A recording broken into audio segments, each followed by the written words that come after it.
우리가 성경을 읽을 때 성경에 생각할 수 있는 가장 좀 안 좋은 인물들은 누구 있을까요? 여러분이 꼽을 때 1번을 꼽는다면 누굴 꼽을 수 있겠습니까? 어제 보았던 우리 가룟유다일까요? 또 뭐 우리 아하방의 부인이었던 이사벨, 또 생각해 볼 수 있으면 오늘 같이 읽은 말씀에 나오는 빌라도, 어쨌든 빌라도의 입장을 생각해 볼 때 빌라도가 스스로를 생각할 때 어떻게 생각할 수 있을까요? 자기 그 짧은 생애를 마치고 갔는데 지금 2000년 이상 동안 사도신경을 외우는 사람들 앞에서는 예수님을 가장 근접해서 고난을 준 인물로 언급되고 있는데, 그런 면에서 볼 때 빌라도 입장을 생각해 보면 좀 억울하지 않을까 싶어요. 십자가를 향한 길에 서 있는 사람들이 있습니다. 누가 있을까요? 빌라도, 또 오늘 잠깐 이제 이 27장에 등장하는데 헤롯, 또 로마 군병들, 또 군중들, 또 대제사장들과 장로들과 또 서기관들, 또 바라바, 또 예수님 대신 풀려난 사람이죠. 이 두 명의 강도들, 또 예수를 섬기면서 갈릴리에서부터 따라온 많은 여자들, 그렇게 예수님이 그 십자가의 길에 둘러선 사람들이 있습니다. 그 사람들을 생각해 볼 때 어쩌면 우리도 그 당시에 그렇게 예루살렘에 있었다면 그들 중에 한 명이 아닐까 싶은 마음이 듭니다. 사람 살아가는 것이 어찌 보면 큰 차이가 없는 것 같아요. 제가 이제 나이를 먹고 사람들 바라볼 때 참 인생이 더덥다는 말이 가장 큰 것이 아니겠는가. 그때는 정말 그것이 정말 중요한 일이고 급한 일이고 정말 필요한 일인데 지나고 보면 그다지 중요하지 않았고 급하지도 않았고 또 꼭 필요한 것도 아닌 그런 많은 것 때문에 인생이 휩쓸려 가면서 세월이 흘러가고 있어요. 그리고 이제 워낙에 급하게 빠르게 돌아가는 이 시대 속에서 우리가 언제 어떻게 죽음을 만나도 이상하지 않을 그런 더 빠른 시대를 살고 있습니다. 그렇게 십자가를 향하신 주님의 길에 둘러서 있는 사람들 중에 어쩌면 저나 여러분이 어떤 모습으로든 그 시대 속에 있던 것처럼 오늘도 그렇게 십자가를 향하신 그 주님의 길에 둘러선 사람들 중에 한 사람이 아닐까 싶습니다. 빌라도를 본다면 빌라도의 이름은 이 창을 가진 사람의 뜻이 있어요. 빌라도는 그 유대 사마리아 이두메를 다스리던 제5대 로마 총독이었습니다. AD 한 26년, 36년 혹은 27년에서 37년을 보는 그런 기록이 있습니다. 그의 가문은 분명치 않았습니다. 이 로마가 이 귀족 사회이었는데 한 사람이 어느 지역을 다스릴 만한 그런 사람이라면 어떤 그 귀족들의 배경이 있는데 그렇지 않았습니다. 다만 그의 부인이 로마 티베리우스 황제의 세 번째 아내인 클라우디아의 사생아인 클라우디아 프로큘라라고 합니다. 아마도 그 아내의 덕으로서 결국 정치 입지를 가졌던 것 같고, 이후에 다시 그는 로마로 소환당하고 그 이후에 그의 죽음에 대해서 여러 가지 설이 있어요. 자살했다는, 혹은 조용히 사라졌다는 그런 설이 있는데, 이 콥트 교회나 이 정교회 쪽에서는 이 사람이 회심하고 예수를 믿었다라고 보기 때문에 이 프로큘라를 성인으로 모시는 정교회도 있습니다.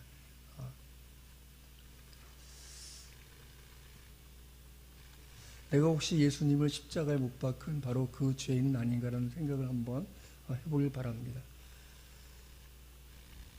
또 나는 오늘 또다시 예수님을 못 박고 있지는 않은가.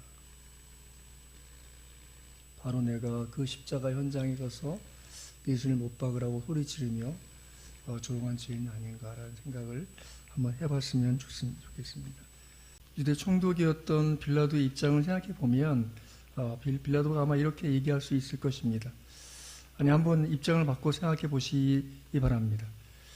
만약에 당신이 유대 총독이라면 어떻게 했냐고요. 물론 예수님이 죄 없는 것을 다 아는 일이지만 예수를 십자가에 못 박지 않으면 당장이라도 유대인들이 폭동을 일으킬 것 같은 상황인데 어떻게 바라바 대신 예수를 풀어줄 수 있겠느냐고 말입니다. 그렇게 억울해할 수 있는 상황입니다.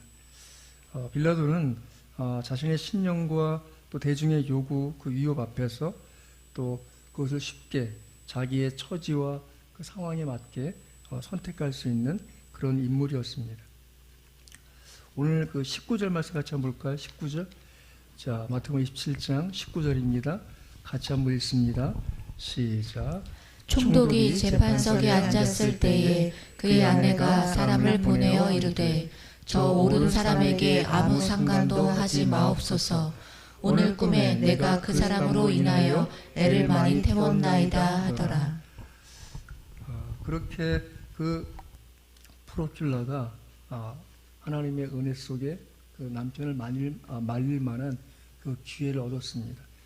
하지만 이 본디오 빌라도는 아내의 말보다 그 군중들의 함성이 더 크게 들렸을 것이고 또 그렇게 심리적으로 위축되어서 예수님에 대해서 여러 가지를 물어보고 들어보고 하면서 두려운 마음도 가졌지만 결국은 그렇게 예수님을 십자가형에 내어주는 일을 하고 또 다른 성경을 보면 빌라도가 채찍질한 장면도 기록되고 있습니다. 우리가 그 빌라도처럼 현실주의자고 혹은 타협주의자 같은 태도를 취할 때가 있습니다. 우리가 갖고 있는 신앙적인 신념보다 때때로 현실의 이익에 이끌려서 내가 믿고 따르고 있는 그 신앙적 가치를 포기하고 또 그 상황에 맞춰서 또 다른 사람들의 그 안목이나 눈치를 보면서 그렇게 처신하고 있는 순간들도 있기 때문입니다. 사람들의 비난과 따돌림에 대해서 무섭게 생각하고 또 그들의 요구가 부담스럽기 때문에 또 손해볼까봐 또 적당히 타협하면서 그저 그렇게 끌려가는 것이죠. 그래서 마가복음 볼까요? 마가복음 15장 15절 같이 읽겠습니다. 시작. 빌라도가 무리에게 만족을 주고자 하여 바라바는 놓아주고 예수는 채찍질하고 십자가에 못 박히게 넘겨주니라. 결정적으로 사람들의 만족을, 다른 사람들의 시선을, 다른 사람들이 주는 그 부담을 이겨내지 못하고 그렇게 끌려가고 있는 것을 볼 수 있습니다. 결국은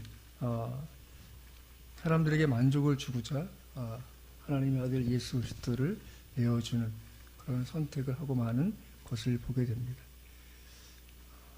우리가 우리 삶에서 때때로 우리의 처신, 또 우리의 태도, 또 우리의 믿음의 자세가 그렇게 상황에 밀리고 사람들을 하나님보다 더 두렵게 여기는 그런 상황이 있다면 우리도 빌라도와 다를 바가 없는 사람이 아닐까 싶습니다.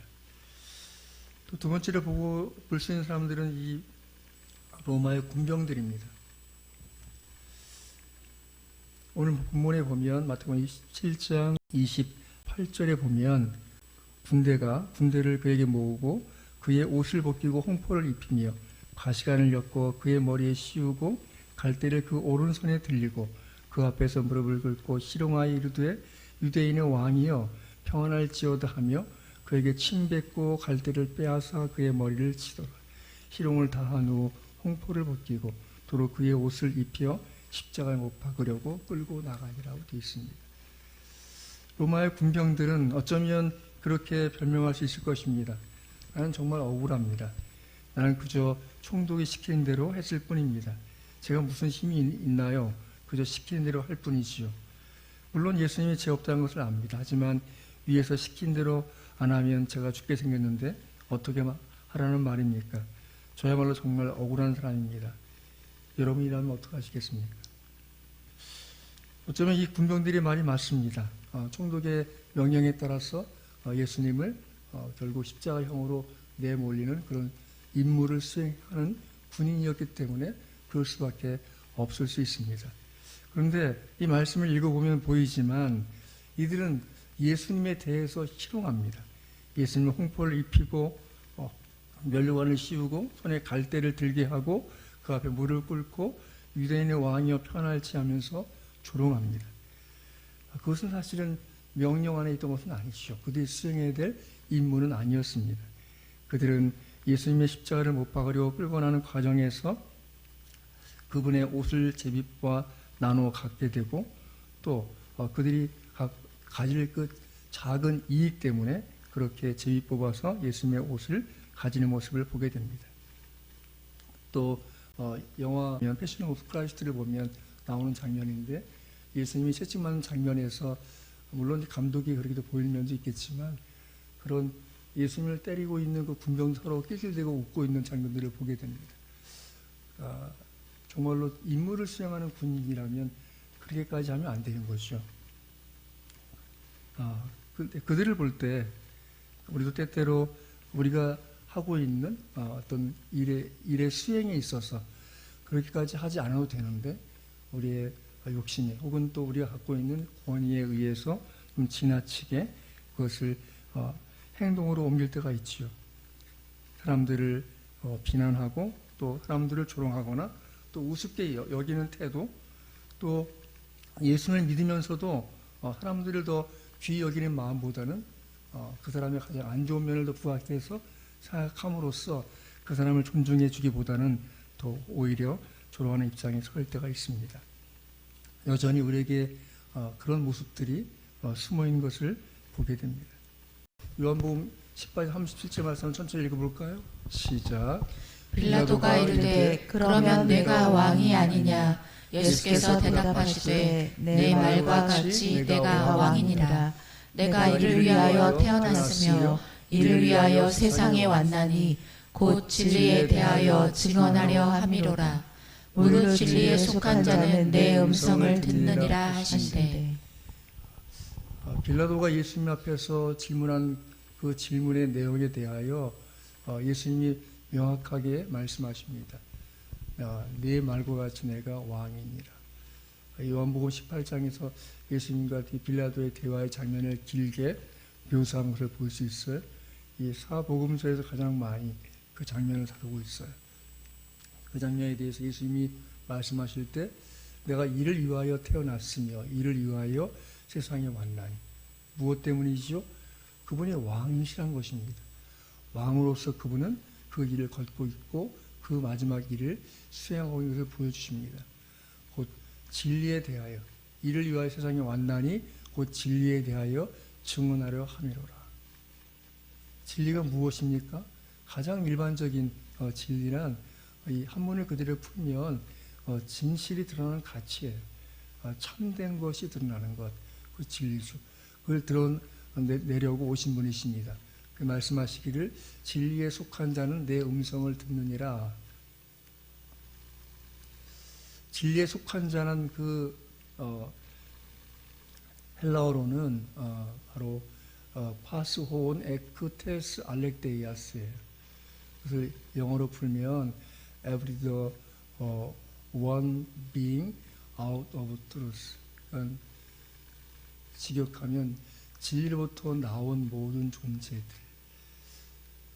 여러분, 우리가 하나님의 말씀에 귀를 기울이고 그리스도의 가르침에 귀를 기울이게 된 것은 우리 존재가 진리로부터 나왔기 때문이고 우리가 그렇게 진리에 속한 자로 이 세상에 있기 때문입니다. 감사한 것은 우리에게 그 진리를 들어 귀를 기울이고 그 말씀에 아멘하고 그 말씀에 동의할 만한 믿음이 우리에게 주어진 것입니다. 그것이 은혜입니다. 십자가 앞에 선 사람들을 바라볼 때 사실은 그들은 우리입니다. 우리 동일한 그리스도의 십자가를 지시고 가시는 그 길에서 때로는 침묵하는 군중이고 때로는 아우성을 지르는 십자가에 못 박으라고 차라리 그런 사람은 죽으면 낫겠다라고 소리 지르는 사람일 수 있고 또 적극적으로 그 예수님을 때리던 군병들, 조롱하던 군병들처럼 오히려 자기 갖고 있는 힘과 우위의 그 시간에 사람들을 조롱할 만한 존재로 이 땅을 살고 있는 것이죠. 그리스도가 겪고 있는 그 고난의 동참하는 존재로서 그를 따르던 여인들처럼 울며 그분을 따르던 여인들 같은 그런 모습도 우리 안에 있겠죠. 중요한 것은 우리 모든 삶에 주어진 시간 속에서 우리의 태도입니다. 우리가 진리를 향해서 부름받았고 진리를 통해서 나온 자고 또 진리에 속한 자라면 우리는 지속적으로 그리스도의 십자가가 곧 나의 십자가고 그리스도의 가르침이 나의 가르침이고 그리스도의 길이 내게 주어져 있음을 잊지 마십시오. 여전히 모든 믿음의 사람들은 그렇게 십자가의 길이 놓여 있습니다. 때때로 사람들에게 조롱당하고 또 사람들에게 우습게 여기고 때때로 사람들에게 존중받지 못하고 때때로 사람들에게 많은 변명거리가 되는 그런 존재일 수 있겠습니다만 여러분 약한 대로 어리석은 대로 부족한 대로 그리스도를 따르십시오. 그것이야말로 주님께서 우리에게 요구하시는 바고 기대하시는 바입니다. 그 모든 일에 대해서 다 변명하려고 하지 마십시오. 오히려 주님께 맡기십시오. 우리 주님이 걸어가는 십자가 길을 보십시오. 그분은 어린 양으로서 그저 그렇게 하나님의 인도하심 받는 십자가 길로 나아오고 계십니다. 남아있는 이 고난주간 동안 여러분 마음속에 다시금 십자가 앞에 선 많은 사람들 중에 한 사람인 것을 깨닫고 오히려 뉘우치고 회개하고 돌이켜서 주님처럼 주님의 길을 걸어가는 귀한 그리스도인이 되시기를 주의 이름으로 축원합니다. 기도하겠습니다.